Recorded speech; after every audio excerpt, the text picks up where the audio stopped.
Bonjour à tous, chaque jour nous amène son lot d'informations, pour ne pas dire de révélations, sur ce qui se passe encore au campement, au centre de vacances, de la presqu'île de Gien, parce qu'il y a encore quelques clandestins, ils sont 6. Que font-ils là encore? Peut-être se sont-ils endormis sur la plage et n'ont pas été informés qu'ils pouvaient prendre la poudre d'escampette. En tout cas, ils sont 6. Et eh bien, ils sont sous la haute protection de la moitié des effectifs de police qui étaient en place jusqu'alors, c'est-à-dire une cinquantaine de policiers.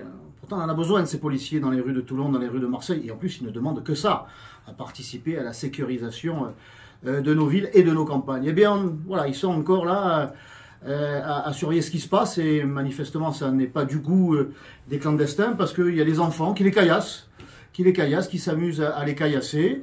Et puis, on apprend aussi que le budget cigarette pour ces clandestins aurait été de plus de 2000 €. Voilà.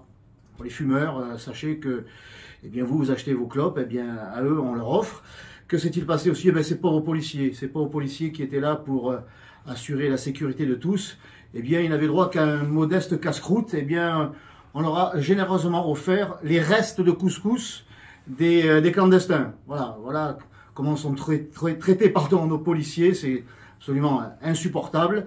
Voilà où les derniers, j'allais dire, rebondissements, les dernières informations, les dernières révélations, il n'y a pas de mots, quoi, il n'y a pas de mots, c'est un fiasco total.